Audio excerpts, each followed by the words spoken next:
Hey everyone, welcome back to CryptoCache. Thank you so much for joining me here. Hope you're having an amazing day. We're going to take a look here at Ethereum once more, of course, help understand best practice, big picture, and the whole 9 yards there for you so you can make an informed decision if at all possible. To my community members, thank you so much for sticking with me on this Ethereum short trade. It definitely worked out very well. We got a nice fill yesterday for our second entry target, and of course, took some profits twice already, upwards of 41%. So thank you so much for, again, just reaching out and communicating. Happy to help. All right. If you're new to the channel, of course, I'm not a financial advisor. I love teaching people to trade. So I do love people, and I love helping people become better traders even more so. And in that sense, I do have a trading academy, community, and signal group. So if you want to become a community member, CryptoCache.tech is a website, link in the description below. Basically, teach you how to trade everything that I know, and also, of course, send out signals for every single trade that I take. So you can either follow those or just kind of use it as a kind of a general baseline of where I'm heading with my trades, and it does increase your overall success rate. Because I trend right around 70-80% success rates overall, I would say just in general.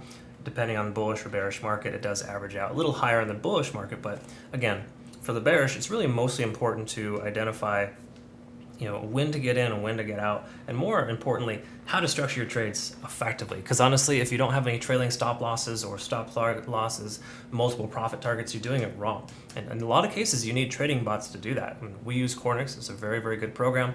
And of course, recommend something along those lines for yourself. All right, so taking a look here at Ethereum. Pretty standard stuff here in the sense of it's selling off after a significant increase, right? Remember, we already talked about this from the lowest point to the highest point. Ethereum is up 32% in 3 trading days. All right. So again, why would there not be profits that are being taken, right? Bitcoin is also on a downtrend too, probably going to test the 22,500 range soon. So in essence, we should expect Ethereum also to follow suit, even if it is stronger than Bitcoin in a way. It's 1.5, almost 2x of Bitcoin. It's also stronger on the way down too. So more likelihood for it to fall, because again, it's a profitable coin for a lot of folks that are investing in it. So that being said, 1620 I think is a realistic probability, even a retest of somewhere in the range of 1600. So I think those two numbers are fairly realistic in the sense that we should probably see a retest of that level. Again, that's just general consensus of what's going on with Bitcoin, me kind of just making an informed decision. It doesn't necessarily mean it's 100% accurate. Bitcoin and Ethereum could just take off tomorrow. We never truly know, but technical data does tell us that we have more room for downside. Another reason why is because we came close to 70, effectively got rejected off of 70 on the RSI, and we've been moving down ever since. That was when Ethereum overextended itself right around 1785.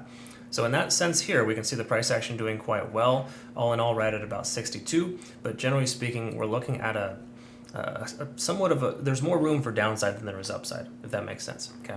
Again, the daily doesn't tell us a tremendous amount. We just still got a convergence, so to speak, on the MACD, but that very well could shift its momentum. The thing to recognize, though, is that the 50-day, correction, the 50-day is down here. The 20-day simple moving average, is effectively working as a potential support, or it's like an ascending type of trend. Because if you see here, I mean, you can see this kind of line almost where it's essentially working concurrent with the price action. Okay, so again, that's another reason why we're likely to see the price action bounce off the 20-day simple moving average, because it's that short-term trend that we're seeing. And in all reality, if the price were to come back down to that 1500 range or 1550 range, we could and likely should see a bounce off of that, essentially providing us with that ascending trend continuation. All right, so that'll be an interesting retest there. We'll see what happens there, but it makes a lot more sense for the price action to come down before it comes up. That's just kind of the laws of trading. Just like gravity, what goes up must come down. All right, so taking a look here at the 4-hour, we're once again similar to Bitcoin. If you've seen my video, we got stuck under the 20-day simple moving average on the 4-hour, but we're trending above the 50. Okay, that's a very standard normal place. What do you know? The 50-day SMA is working itself right between 1600 and 1620, these Fibonacci retracement levels and support levels. So that really just tells us that I think 1600 could be the immediate bottom, but the secondary bottom to that would be like the 1560, 1570 range. Okay, so again, if you are in our Ethereum trade, continue to hold it open. The likelihood of hitting that target is still higher, our target number 3. But of course, obviously, make sure you're taking some profits if you haven't already, if you're not following the auto trading, all right? That said, though, taking a look at some other standard stuff, this is something that's slightly concerning. We're testing 50 on the RSI, so if we do lose that, that could inevitably give us that further downside. Again, still okay because we're going to likely be making higher lows if we were to bounce off this ascending trend line. But on the same accord, it's something to recognize that the 50 simple moving average and the 50 on the RSI are tentatively holding. But again, if you look at this even closer, you can see we're down below it now. And the likelihood of us staying underneath that, at least for some time, is fairly high.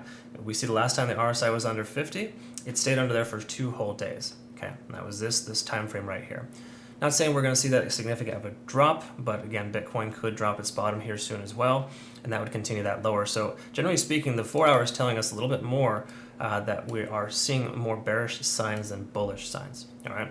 So again, you take that in combination with the daily, and we're still progressing lower, and the likelihood of a price action, that goes down versus come up from here is higher. Again, we're just really trying to find probabilities here and working with those probabilities. That's what trading is, just kind of increasing your odds of success by staying on the right side of the tracks.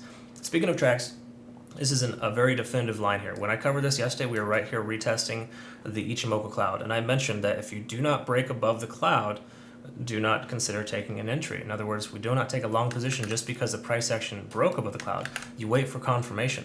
Does this look like confirmation to you when the price is just kind of riding the lightning here, right on the edge?